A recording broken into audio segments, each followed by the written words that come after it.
battling food insecurity with soup to fill empty bowls. I'm Lisa Allegas, and this is Newsmakers. In this edition, we will share information about an upcoming Empty Bowls event on the Missouri Southern State University campus to raise funds for the campus Groceries to Graduate program. Now, Groceries to Graduate is a grant-funded program which partners the Lion Co-op with the Webb City Farmers Market. It provides students facing food insecurity with $200 scholarships awarded in 4 $50 disbursements of tokens to be spent to buy produce and other foods at the farmers market. More than 50 scholarships have been given. We begin our conversation about the Empty Bowls event with Frank Pischker, Professor of Art and Design, and Saul Paniagua with Fresh Ideas Catering on campus. Thank you both for being here. Oh, you're welcome. Frank, let's start with you about this event, the Empty Bowls event. How many years have we been doing this event on campus? This is only the third event. We've done it at Missouri Southern's campus. There's been one in Joplin for at least a decade now. Yeah. And the empty bowls phenomena, it's been going on for at least 3 decades in the United States. Wow. So give us the premise and what's the goal for attendance here? Well, the premise is throughout the United States, there are communities that are facing food insecurity with individuals, oftentimes students, especially at the college age where, you know, the ramen noodle diet is well known. Not very good for you. It's not necessarily the most well-rounded one, but yes, it's sort of a tried and true tradition. Originally a high school teacher was facing this in his own classroom, so he came up with the idea of doing this fundraiser. This was up in Michigan,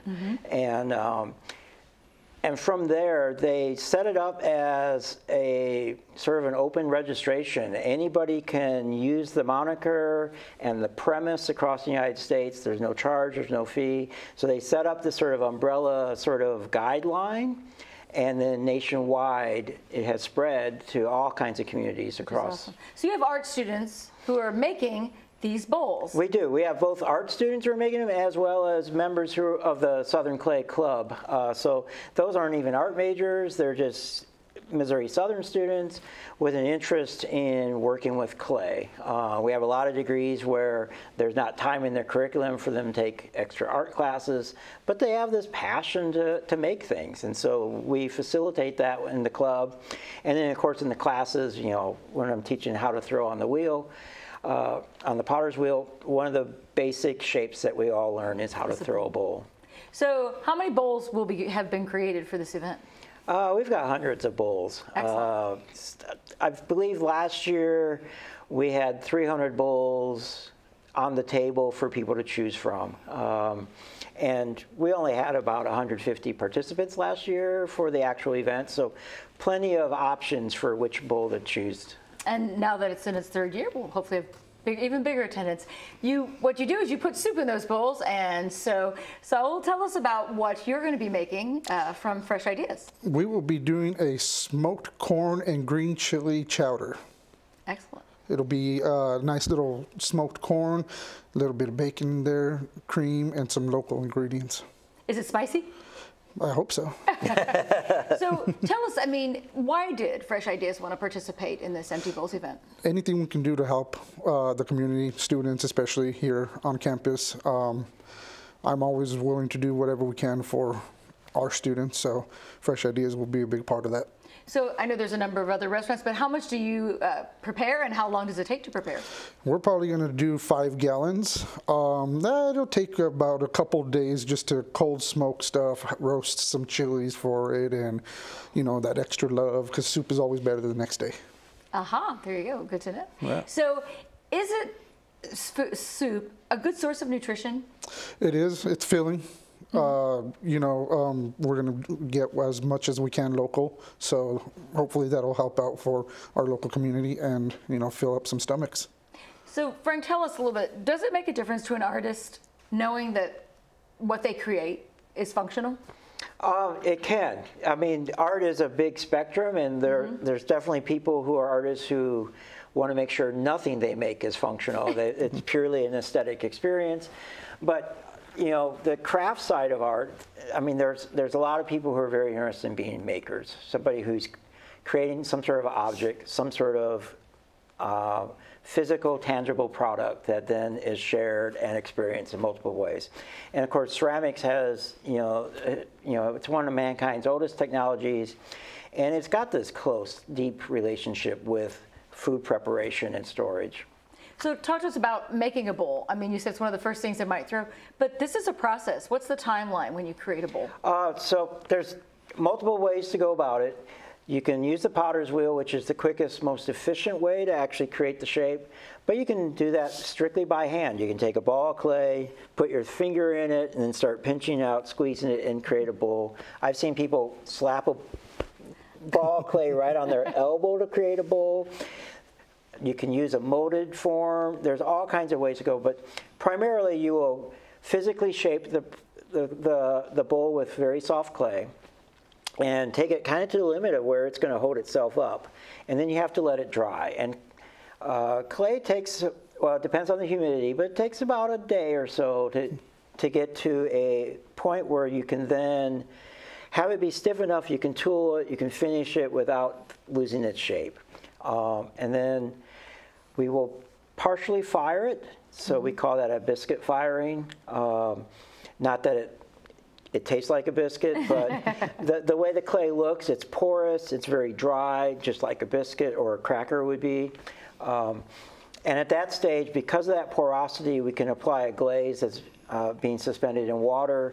The walls of the clay will absorb that almost perfectly, and so then you can do glazing. So each of those steps may take 15 minutes to a half hour to 45 minutes, but the full spectrum, usually about a week from crafting the initial wet clay to the firing process and taking it out of the kiln. All right, so let's talk about the soup then. How much do we put in each bowl? And what can people expect when they go to this event? I would usually do about a 6-ounce serving. So that'll give us enough to hopefully feed about 300 people. Let's hope they all turn out. So Frank, tell us about the event. How much does it cost? And it's $25, and with that donation, you'll get soup. Last year there was breadsticks, there was dessert, so it's a full meal, not just you're coming there for soup. And you get to keep your bowl. Yeah, and the soup is actually served in a to-go container, so you don't actually have to eat there. You don't have to dirty the bowl right there. But you choose a bowl from the wide selection that we have available, and you have the bowl for the rest ever, because ceramics is the most archival thing we have. So 10,000 years from now, that bowl's still going to be around. So, and then are they usually dishwasher safe, or do you hand wash these kind of bowls? All the bowls that we create in our studio using the high fire reduction kiln, they're both microwave, dishwasher, and even oven safe. That's amazing, yeah. So, big event coming, April 3rd. What's the time? It will start at 11:30 to about 1 o'clock. We don't shut the place down and kick everyone else out at 1, but that's about the time frame that we're operating off of. And it's happening in the Ron Richard Athletic Center? It is. It's over across the street. So through the windows, you better look at the football stadium in all of its glory. Excellent. Well, thank you both for joining us and telling us all about it. Hey, you're very welcome. When we come back, we learn more about the Groceries to Graduate program and the efforts of the Lions Co-op to combat food insecurity. But first, a deeper look at those creating those empty bowls.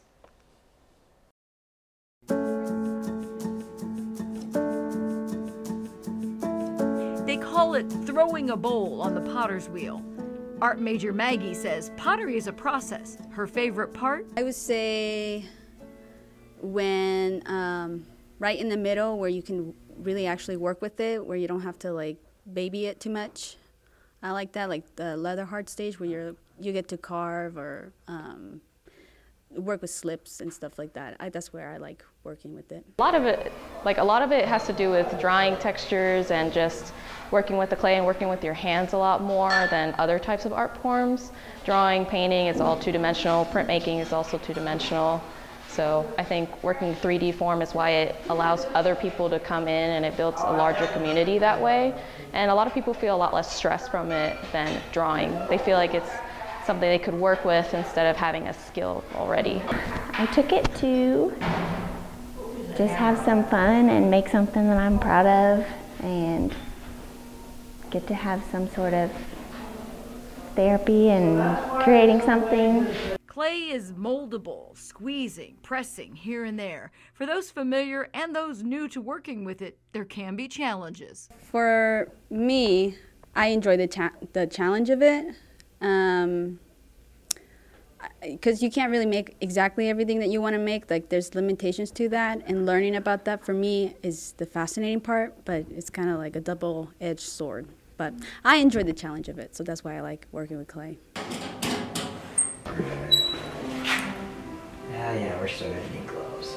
So what we do is we unload by the top, front, all the way down simultaneously, and then we'll start to unload the back. Kelsey, Cindy, and their classmates are seeing their clay creations coming out of the kiln after being fired, which can bring surprises. The hardest thing for me is it doesn't always turn out the way that you want it to. So having to open your mind and let whatever happen, and it turns out for the best. I think working with the dryness, just getting to know the clay itself, getting to know what type of ingredients you need to make the clay first, and then understanding, how delicate it can be and how thick it can be to bake it. And then on top of that, what type of colors you need, because when you're painting the clay, the colors do not look the same. Like, we've had something that's orange and it'll turn out green. The blue colors that you've seen there, they're like a brown when they're wet. So once it dries, it's a completely different color. And it's a surprise in that way. Cool. Did it start out looking brown when you painted it, or was it something else? It's actually a tomato red. Oh, wow. That's what it's called. Maggie's Bowl will join dozens of others for the Empty Bowl event, raising funds for Groceries to Graduate.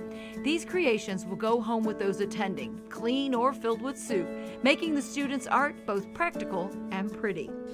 Well, it's always nice to have a purpose to a thing you make, but I kind of find purpose in just art, but that's me. I do like that idea. Apparently in ceramics, if it's usable, that actually lowers the cost of it, or the value, should I say, versus a piece of art that you put on your wall actually raises the value, which I think of it opposite. I think if you have an actual use for it, it's even better to say, you made something you made a plate to eat dinner out of. It's cool to know that something you made means something to somebody and will be lived on forever. I think it's a great idea because it allows people to join together as a community as well to give back to the community.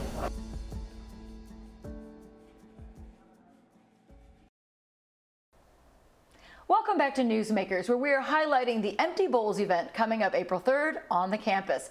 The goal is to raise funds for the Groceries to Graduate program, which operates in tandem with the Lions Co-op. Joining us to discuss that mission are Andrea Cullers, Associate Professor of Kinesiology and Co-Director of the Lions Co-op, and student volunteer intern Samantha White. Thank you both for joining us. Thank you. So, it's an important conversation to have. Andrea, can you give us an idea of the food insecurity on campus and even in our region? Yes, so in different research that we've done here at Missouri Southern and then throughout the state of Missouri, about 42% of college students report being food insecure at some time during the year. So it's much more common than we think. And so part of what we do with the Lion Co-op is trying to increase that awareness of food insecurity and also dispel some of the myths that go along with it. Have you seen an increase in the use of the Lions Co-op this year? Yes, and some of that is increased food prices, and some of that is in the past year we moved from the FEMA emergency shelter to the third floor of the library, and so with a much visible location, we're getting a lot more traffic. But that's great. Oh, yeah. We want the students to access it. Yes. Yeah. So how does food insecurity and the need impact a student's ability to learn? Well, we know a lot, and there's a lot of research done in kind of that K through 12 age, that you don't learn well when you're hungry. Your brain doesn't function well. You can't concentrate. You can't focus. And as adults, I know that I don't focus or concentrate, or I get hangry. And so we can extrapolate that and apply that to college students. They're not going to do as well on exams. They're not going to be able to study as well. They may need to pick up extra shifts at work in order to pay for food. So that's taking them away from the classroom. And so there's a lot of negative impacts on academics that we see from food insecurity. And they're worried about paying for school sometimes Yeah. too. So buying extra food maybe not high on their priority Correct. list. And food insecurity can be lack of food, but it can also be poor quality food. So if you're eating a really bad diet, that because you can't afford better food, that is also a form of food insecurity. Yeah. And that in and of itself, eating poorly can have a negative impact on how our brain functions. So Samantha, you're an intern working with the Lions Co-op. So you probably see students coming and going. Tell us what's often a hot item that they need and what are some of their wants and needs? Granola bars are a big grab-on-the-go snack breakfast. Personally, I eat that for my breakfast as well, and just microwavable mac and cheese typically goes by fast, and like canned SpaghettiOs or ravioli. And for fridge items, surprisingly, eggs are one of the big ones that go fast as soon as I purchase them for the Lion Co-op. Are there, I mean, I know it's not just food, but are there other items that can be costly for students that it really helps to have them at the Lion Co-op? Yes, one is the laundry detergent that we occasionally get from our Ozark Food Harvest delivery, and when we get that, it goes by within a couple weeks, or any type of hand soap or body soap or shampoo, that type of stuff. So you sound like you've used it yourself. What's the attitude of taking advantage of the co-op? I mean, we talked a little bit about there can be a stigma.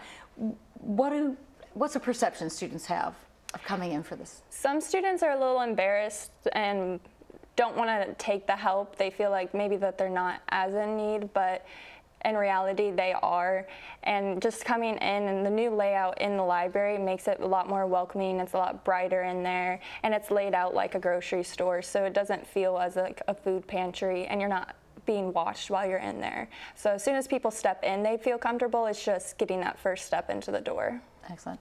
Andrea, help us understand the connection for the Lions Co-op to Groceries to Graduate. So we started the Lion Co-op in 2018, and we were wanting to figure out a way to help, especially non-traditional students that were wanting to cook, and that how could we connect students with more fresh produce? And so we thought, well, let's do a partnership. And so Dr. Bever, one of the other co-directors, had done some research and found another school that had attempted a program like the Lion Co-op. And so we kind of took it in slightly a different direction. And so we contacted the Webb City Farmers Market and asked if they would be open to this partnership, and they were. And so we find that this is a way to both help reduce food insecurity, connect students with their local farmers market, which most of them have never shopped at before, so they're experiencing it for the first time, and also a way to help influence eating behaviors. And so they may not be used to eating some of these fresh vegetables, and so they're changing their eating behaviors and eating habits in a positive way, and it helps benefit the farmers in our region as well. And you mentioned some of the choices students make aren't necessarily the healthiest choices. They aren't necessarily foods that give you energy. With the farmers market, they get these tokens, right? So tell us exactly how it works. It's a scholarship program. How does it? It is. So they apply for the scholarship. They need to be in academically good standing, a junior or higher in hours, and they get their little yellow tokens that say MSSU Lion Co-op on them. The farmers market vendors know that they can be exchanged for really any food unless it's a prepared food. So they can't go and buy the egg rolls or something that's already made. So any meat, bread, vegetable, produce, and so they pick up the tokens each month in $50 increments from the bursar's office. They get a total of $200 a semester, and then they can go to the farmers market, kind of exchange them their $1 tokens, and then and then get the produce that they're needing or other products. A lot of produce for $50. Yes, it goes a long way, and the tokens don't really expire. So we've had students that kind of keep them until the summer months when there's a lot more available, and they may use more then. And so it's really up to them how they're using them, if they use them all at one time or they kind of spread them out. And then we go pick up the tokens from the market, they invoice us, and we start the process again. And you said it's $200 per semester. Do they have to reapply each semester? They can reapply each semester. We do, when we look at applications, we do prioritize those that haven't received the scholarship before, but oftentimes we still have funds available and they're able to receive it another semester. So how many students can participate at one time? It really depends upon funding, and so we get funding from several local foundations. We raise funds through the Empty Bowls event, so we look at how much money we have and then we use it all, and then we just keep applying for grants and other fundraisers to kind of keep the coffers full. Which brings us back to the event. Samantha, you've been involved in helping coordinate this event. Tell us what you've been doing and who you've been talking to about soup. Yes, so I've been contacting local businesses here in Joplin for donations of either soup, bread, or desserts. So far on that donation list, we have Granny Schaefer donating some pies, and Bruncheonette, Club 609, and Blackstone donating some soup, and Gusano's donating some bread. And more businesses are still being called, so hopefully we'll get some more soups, bread, and or desserts. So yeah, excellent. And then I'll be helping set up the event and serving people and just networking to grow funds. Is it a busy event? Is it hard to get it all set up? It is pretty busy because, like I said, we're working with all local businesses, and then we're also partnering with the art department with those students making the clay pottery bowls that will be sold, and then all the setup. And we also partner with Fresh Ideas here on campus. They provide a soup, and they help also provide the things you don't think about, napkins, utensils, and other things, so that we can get the soup, serve the soup to others. So they've always been a great partner. So the funds from this will also help support Groceries to Graduate. How does that complement the co-op program? Is it nice to have both? Yes, I always kind of think about the Lion Co-op as different wheels or different legs of a stool, and so we help students with food insecurity. We want to help educate them, and some of being able to use the Webb City Farmers Market is an education process on how to find local food, how to find healthier food, and then also, and we do a lot of research through the Groceries to Graduate, and so learning more about our students, our student needs, and how we can help them. So it really, a lot of students that are not wanting the convenience foods and wanting to cook more, they're able to do that with the Groceries to Graduate program. All right, let's remind everybody of the time and date of the big event. It is April 3rd, and it starts from 11:30 and goes to 1, and it will be $25, and that includes all-you-can-eat soup and bread and pie while it lasts, and a bowl made from the art department. Excellent. Thank you, Andrea. Thank you so much. Samantha Webb for being here. Thank you. We're going to take a short break, and when we come back, we will speak with a former student about how the Groceries to Graduate program made a difference in his college experience.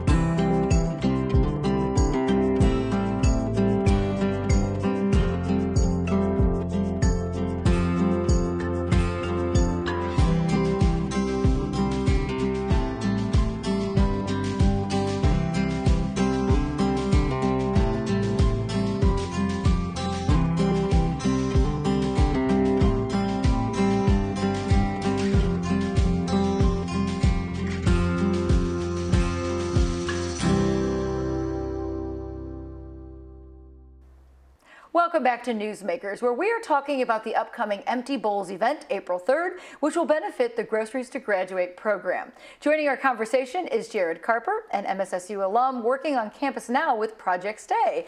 Welcome, Jared. Thank you. Thank you for having me. So you actually participated in Groceries to Graduate. How did this scholarship type program help you?